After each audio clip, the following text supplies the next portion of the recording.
Discover Rajasthan के YouTube channel में आप सभी का स्वागत है। अपने पशु परिचर भर्ती के बी पार्ट से संबंधित क्लास चल रही थी, जिसमें अपनों ने पिछली क्लासों में पशुओं की बीमारियों से संबंधित अपनों ने क्लास की थी, जिसमें अपनों ने अलग अलग पशुओं की अलग अलग बीमारियों के बारे में पढ़ा था और उसको याद किया था। आज अपना उसमें आगे की क्लास है, जिसमें पशुओं के टीकाकरण से संबंधित क्लास है, जिसमें अपने पशुओं के जो जो साल में वर्ष भर में जितने भी टीके लगते हैं उसके बारे में अपने पढ़ेंगे। कौन से पशुओं में किस प्रकार के टीके लगते हैं, ये सब जो ज़रूरी होते हैं लगवाने, उसके बारे में अपने आज पढ़ेंगे। तो अपने देख लेते हैं सबसे पहले पशुओं के में टीकाकरण। अपना कौन सा अपने टॉपिक का नाम है पशुओं में टीकाकरण, ठीक है। तो इसमें अपने इसके बारे में सामान्य जानकारी देख लेते हैं पशुओं के टीकाकरण में, ठीक है। उसके बाद अपने आगे जो भी टीके लगेंगे उसके बारे में अपने पढ़ लेंगे। सबसे पहले अपना टॉपिक है पशुओं में टीकाकरण, ठीक है। उसके बाद घरेलू पशुओं में संक्रामक रोगों की रोकथाम के लिए टीकाकरण सर्वोत्तम विधि मानी जाती है। मतलब कि ऐसे रोग जो संक्रामक रोग हैं उनको उनकी रोकथाम के लिए अपने टीकाकरण जो है वो सर्वोत्तम विधि मानी जाती है, ठीक है। टीके पशुओं के शरीर में प्रभावी प्रतिरक्षा को विकसित कर पशुओं के विभिन्न रोगों से सुरक्षा प्रदान करते हैं। टीके जो क्या करते हैं, पशुओं के प्रभावी प्रतिरक्षा को विकसित करते हैं, मतलब उनमें एंटीबॉडी का निर्माण करते हैं और जिससे उनमें रोगों से सुरक्षा प्राप्त करने में मदद होती है, ठीक है, टीके के द्वारा, ठीक है। उसके बाद है वैक्सीन पशुओं के शरीर पर कोई दुष्प्रभाव नहीं डालती है। जो भी वैक्सीन है वो पशुओं के शरीर पर दुष्प्रभाव नहीं डालती है। इससे पशुओं में एंटीबॉडी का निर्माण होता है और उससे उनमें किसी भी प्रकार का रोग है उससे लड़ने की क्षमता विकसित होती है, ठीक है। उसके बाद आगे है पशुओं के टीकाकरण से पहले क्या करें। सबसे पहले इसमें पशुओं के जो टीका लगाते हैं उससे पहले क्या करें, ठीक है। पशुओं को कृमिनाशक औषधियों द्वारा कृमि मुक्त कर दे। मतलब कि जो कृमिनाशक नाशक औषधियाँ जो भी है, लाल दवा और ऐसे, उनसे पहले पशुओं को कृमि मुक्त कर दें, ठीक है। उसके बाद टीकाकरण के 2 सप्ताह बाद तक पशुओं को तनाव मुक्त रखें या रोगी पशु के संपर्क से बचाएं। टीकाकरण के 2 सप्ताह तक क्या करें, पशुओं को तनाव मुक्त माहौल में रखना और उसे रोगी पशुओं के संपर्क से बचाना है, मतलब कि क्वारंटाइन रखना है, रोगी पशुओं से अलग रखना है, ठीक है। उसके बाद पशुओं के टीकाकरण के दौरान क्या न करें। ये तो ऊपर वाले तो सावधानियां थी, ठीक है, पशुओं के टीकाकरण के दौरान। और उसके बाद जब पशुओं का टीकाकरण हो गया तो उस तब क्या न करें, रोगी व दुर्बल एवं वृद्ध पशुओं का टीकाकरण न करें। जो रोगी पशु है और दुर्बल और वृद्ध पशु है उनका टीकाकरण नहीं करना है, ठीक है। उसके बाद टीकाकरण के बाद 2 सप्ताह तक पशुओं के उपचार हेतु एंटीबायोटिक, सल्फा औषधियों, कृमिनाशक तथा प्रतिरक्षा दमनक दवाओं का प्रयोग न करें। मतलब कि टीकाकरण के बाद क्या नहीं करना, एक तो एंटीबायोटिक, सल्फा औषधियाँ और कृमिनाशक और प्रतिरक्षा दमनक दवाओं का प्रयोग नहीं करना है। मतलब कि वो टीकाकरण कर दिया तो उसके बाद किसी प्रकार की कोई दवाई नहीं देनी है पशुओं को, ठीक है। उसके बाद अपने देख लेते हैं कि जो टीकाकरण है जो पशुओं में बछड़ों में टीकाकरण, बछड़ों में कौन सा टीकाकरण किया जाता है, HS वैक्सीन। ये मतलब बछड़ों मतलब गाय का अपने देख लेते हैं गोवंश में, मतलब, ठीक है। उसके बाद गोवंश में सबसे पहले है HS वैक्सीन। HS वैक्सीन है जो वो प्रतिवर्ष लगाई जाती है। ये किसके लिए होती है, गलगंडू रोग के रोकथाम के लिए होती है। गलगोंटू रोग के रोकथाम के लिए होती है जो HS वैक्सीन होती है। इसमें बछड़े की कौन सी आयु में, 3 मंथ की आयु में पहली बार लगाई जाती है। कब लगाई जाती है, 3 मंथ। जब बछड़ा 3 मंथ की आयु का होता है तो पहली बार लगाई जाती है। इसमें HS वैक्सीन की मात्रा कितनी होती है, 5 ml मात्रा लगाई जाती है। और ये टीका लगाने का स्थान कौन सा है, त्वचा में लगाई जाती है, ठीक है। बछड़े की त्वचा में ये वैक्सीन लगाई जाती है। कितनी लगाई जाती है, 5 ml। और 3 मंथ का होता है जब बछड़ा तब लगाई जाती है। उसके बाद ये प्रतिवर्ष हर 1 साल लगाई जाती है। मतलब कि पहली बार वो 3 मंथ में लगाई जाती है और उसके बाद हर साल लगाई जाती है, ठीक है। और ये गलगंडू रोग के रोकथाम के लिए लगाई जाती है। उसके बाद अगला है ET वैक्सीन। अगला कौन सा है, ET वैक्सीन। ET वैक्सीन है जो प्रतिवर्ष लगाई जाती है, मतलब कि हर साल लगाई जाती है। ये भी 3 वर्ष की आयु के बछड़े को पहली बार लगाई जाती है। इसमें टीके की मात्रा कितनी होती है, 2.5 ml। इसमें 2.5 ml टीका लगाया जाता है और ये त्वचा पर लगाई जाती है, ठीक है। ये भी त्वचा पर लगाई जाती है। उसके बाद है BQ वैक्सीन। उसके बाद कौन सी है, BQ वैक्सीन। ये प्रतिवर्ष लगने वाली वैक्सीन है। ये जो BQ वैक्सीन है ये प्रतिवर्ष लगती है। ये किस लिए होती है, ये लंगड़े बुखार के लिए होती है, ठीक है। इसमें बछड़े की आयु प्रथम बार जब लगाई जाती है तो बछड़े की आयु कितनी होनी चाहिए, 3 मंथ की आयु होनी चाहिए। 3 मंथ की आयु में पहली बार लगती है और उसके बाद हर साल लगाई जाती है, ठीक है। इसमें टीके की मात्रा होती है 5 ml। BQ वैक्सीन के टीके की कितनी मात्रा लगाई जाती है, 5 ml मात्रा लगाई जाती है। ये त्वचा में लगाई जाती है। ठीक है, ये भी त्वचा में लगने वाली वैक्सीन है। कब लगाई जाती है? मई से जून माह के बीच में कभी भी लगा सकते हैं, लेकिन इसके लिए जो बछड़ा है वो 3 मंथ की आयु का होना चाहिए या उससे ऊपर होना चाहिए, और ये हर वर्ष मई और जून माह में लगाई जाती है। उसके बाद है anthrax spore vaccine, anthrax spore vaccine. ठीक है, ये क्या होता है? गिल्टी रोग के रोकथाम के लिए लगाई जाती है। ठीक है, ये प्रतिवर्ष लगने वाली वैक्सीन है। इसमें बछड़े की आयु 3 मंथ से लेकर 6 मंथ तक होनी चाहिए। जब बछड़े को लगाई जाती है 3 मंथ या 6 मंथ इसकी बछड़े की आयु होनी चाहिए, उसके बाद ये प्रतिवर्ष लगती है। मतलब कि जो भी वैक्सीन है ये हर एक साल ही लगेगी तो ही वो कार्य करेगी ना, तो ये हर साल लगती है, लेकिन पहली बार ये 3 मंथ या 6 मंथ का होना चाहिए। इसमें टीके की मात्रा 1 ml होती है और ये त्वचा पर लगाई जाती है। ठीक है, और अगस्त और सितंबर माह में हर वर्ष लगाई जाती है। ठीक है, उसके बाद है अगली है PPR वैक्सीन। अगली कौन सी है? PPR vaccine. PPR वैक्सीन है जो भेड़ और बकरी में प्रतिवर्ष लगती है। PPR वैक्सीन भेड़ बकरी में प्रतिवर्ष लगती है। इसमें भी 3 मंथ की आयु होनी चाहिए। टीके की मात्रा 1 ml और यह भी त्वचा पर, ज़्यादातर वैक्सीन है जो वो त्वचा पर ही लगती है। उसके बाद है brucellosis C19 vaccine. Brucellosis C19 vaccine, ये क्या होता है? ये जीवन में एक बार ही लगती है। ये क्या करते हैं? ये एक बार ही लगती है, पूरी उम्र भर में एक बार लगती है। इसमें 3 मंथ मादा बछड़े में लगती है। ये ब्रुसेलोसिस C19 वैक्सीन है, ये मादा बछड़ों में लगती है और ये जीवन में एक बार लगती है। 3 मंथ की आयु होनी चाहिए और इसमें टीके की मात्रा कितनी होती है? 5 ml, और टीका लगने का स्थान क्या है? त्वचा में लगती है। ठीक है, ब्रुसेलोसिस C19 वैक्सीन। ठीक है, उसके बाद अगली वैक्सीन है FMD वैक्सीन। FMD वैक्सीन है जो किस लिए आती है? ये खुर पका और मुंह पका के लिए, एफ मिस फुट और M means mouth, foot mouth disease के लिए होती है। ये वर्ष में 2 बार लगती है। ये वर्ष में कब लगती है? ये 2 बार लगती है। बछड़े की उम्र कितनी होनी चाहिए? 6 मंथ की होनी चाहिए। टीके की मात्रा कितनी है? 2 ml की मात्रा होती है और इसमें ये त्वचा पर लगती है। एक तो अप्रैल और मई में लगती है, अप्रैल से लेकर मई के बीच में, और उसके बाद नवंबर और दिसंबर में। ये 6 महीने के अंतराल में, 6 मंथ के अंतराल में लगती है। ठीक है, उसके बाद है RP वैक्सीन। RP वैक्सीन है जो वो 3 वर्ष में एक बार लगती है। RP वैक्सीन 3 वर्ष में एक बार लगाई जाती है। इसमें बछड़े की उम्र कितनी होती है? 6 मंथ की उम्र होती है। टीके की मात्रा कितनी होती है? 1 ml। RP वैक्सीन का 1 ml टीके की मात्रा। बछड़े की उम्र कितनी है? 6 मंथ, और टीका लगने का स्थान क्या है? त्वचा SE। उसके बाद है 9 अगली है थैलेरियोसिस प्रतिवर्ष। थैलेरियोसिस जो वैक्सीन है ये प्रतिवर्ष हर साल लगाई जाती है। ठीक है, जो थैलेरियोसिस जो वैक्सीन है वो प्रतिवर्ष लगाई जाती है। इसमें उम्र कितनी है? 2 माह से अधिक आयु का होना चाहिए और टीके की मात्रा कितनी है?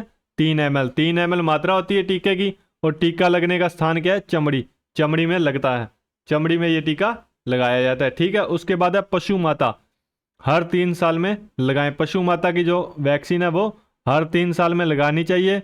इसमें 6 से 9 माह के उम्र के बछड़ों को लगती है और टीके की मात्रा इसमें 1 ml होती है और टीका लगने का स्थान क्या है? चमड़ी में टीका लगाया जाता है जनवरी फरवरी माह में और 3 साल के अंतराल में लगाया जाता है। ठीक है, उसके बाद आगे आपने घोड़े की टीकाकरण।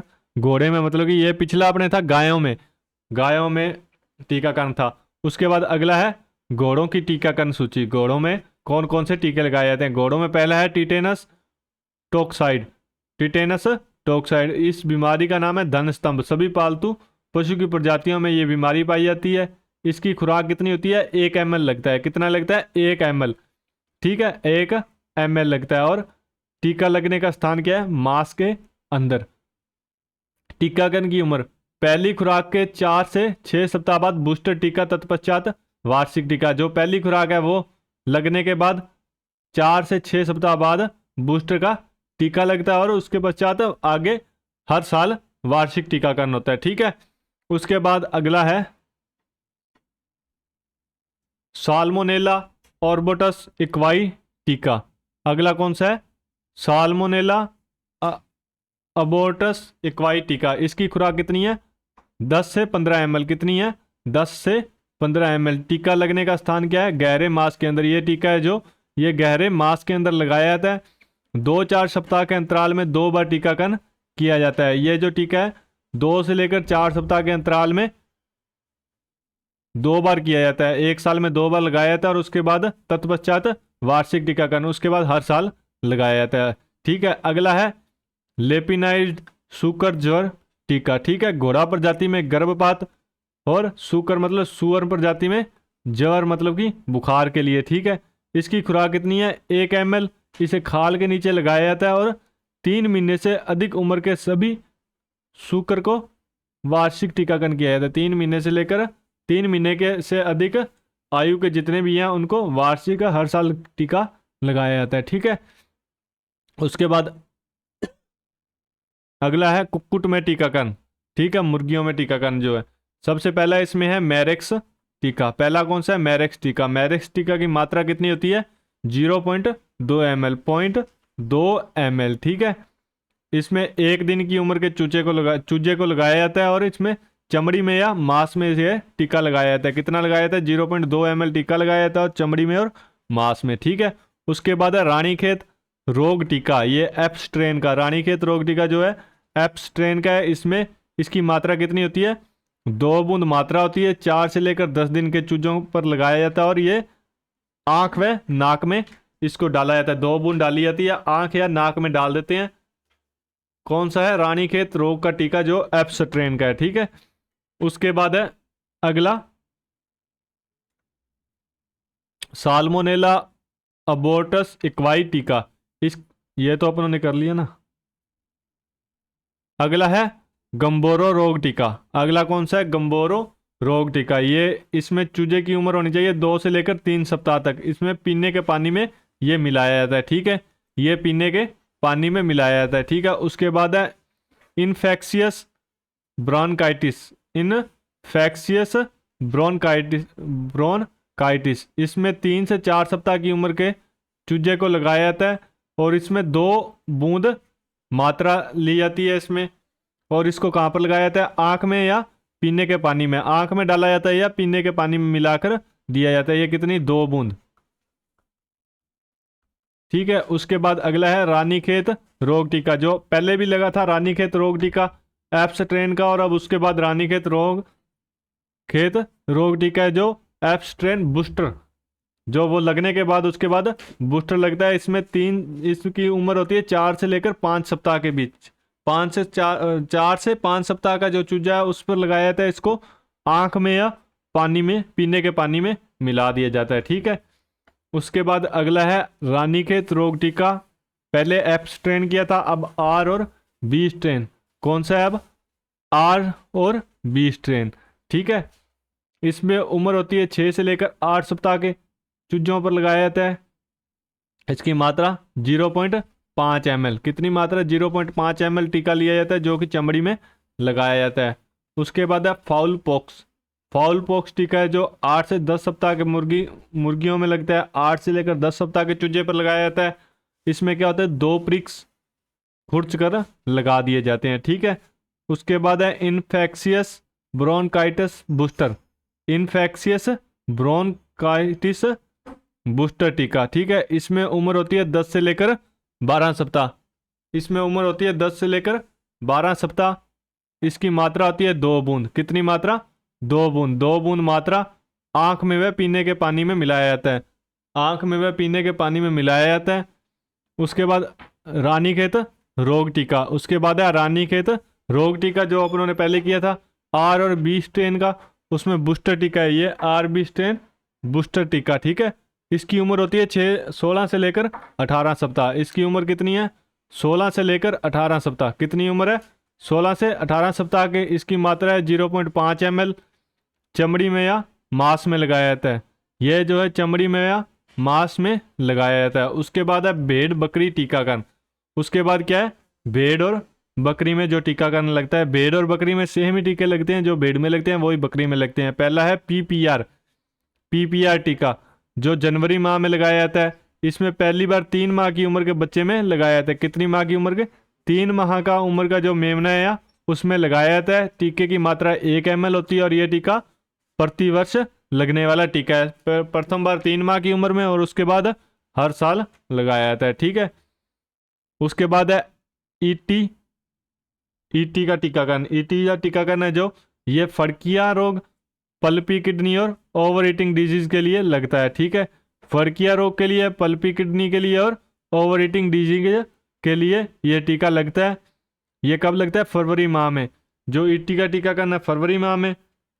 पहली बार 3 माह की उम्र के मेमने में लगता है, 3 महीने के जो मेमने होते हैं उसमें लगता है, और इसकी मात्रा होती है 2.5 ml। 2.5 ml टीका लगता है प्रतिवर्ष, हर साल लगता है।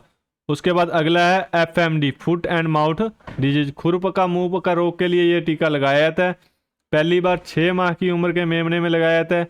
इसकी मात्रा कितनी होती है? 2 ml मात्रा होती है, और ये वर्ष में 2 बार टीका लगता है। ठीक है, उसके बाद अपने ये भेड़ बकरी का जो अपना है स्वास्थ्य कैलेंडर, भेड़ बकरी के स्वास्थ्य कैलेंडर है जो, इसमें अपनों को बताया गया कि भेड़ बकरी को कौन कौन से टीके लगाए जाते हैं। ठीक है, ये अपने देख लेते हैं। सबसे पहले जनवरी माह में बकरियों में और भेड़ में, ये सेम ही है, भेड़ और बकरियों में जनवरी माह में कौन सा टीका लगाया जाता है? PPR का टीका। ये आपको भी करवाया ही है, जनवरी माह में PPR टीका लगाया जाता है। ठीक है, जनवरी माह में तो लगाया जाता है PPR टीका। उसके बाद फरवरी में ET का टीका लगाया जाता है। जनवरी माह में PPR टीका, फरवरी में ET का टीका।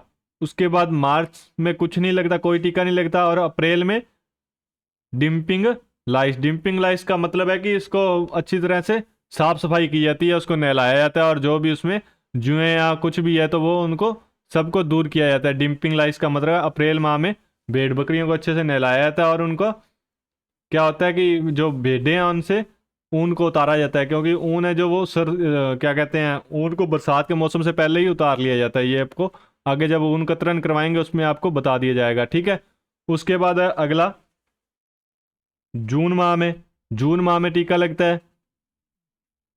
जून माह में HS का टीका लगता है और FMD का टीका लगता है। HS का और FMD का जून माह में कौन सा टीका लगता है? एक तो HS का और FMD का।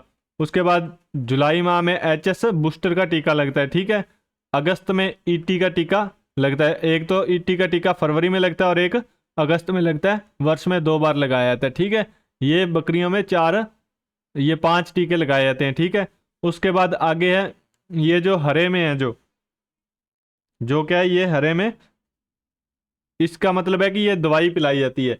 ये एक तो दवाई पिलाई जाती है जून और जुलाई में पिलाई जाती है, परजीवी नाशक कोक्सीडियोसिस कृमिनाशक दवा पिलाई जाती है। ये वाली दवा पिलाई जाती है, एक तो कब पिलाई जाती है? जून जुलाई में पिलाई जाती है, और उसके बाद अक्टूबर माह में भी कृमिनाशक दवाई पिलाई जाती है। ठीक है, ये आपको बता ही दिया। उसके बाद है ये जो रेड में है, जो मार्च अप्रैल मई जून और जुलाई, इसका मतलब क्या है? कि इसका मतलब है कि अपने को निगरानी रखनी होती है कि बकरियों में किसी प्रकार का कोई रोग ना हो जाए। इसके लिए यह मतलब है कि अपने को मार्च अप्रैल मई जून और जुलाई में अपने को इसकी बकरियों की निगरानी रखनी पड़ेगी, ताकि उसमें किसी प्रकार का कोई रोग ना आए। यह सब इसमें बताया गया। ठीक है, तो आज अपनों ने जो टीकाकरण है, जो विभिन्न पशुओं का अलग अलग टीकाकरण है, सबसे पहले अपने गायों में, फिर घोड़ों में, उसके बाद मुर्गियों में और भेड़ बकरियों में जो टीकाकरण है उसके बारे में अपने ने पढ़ा है। आज की क्लास इतनी है। डिस्कवर राजस्थान के यूट्यूब चैनल से जुड़ने के लिए आप सभी का धन्यवाद। Thank you.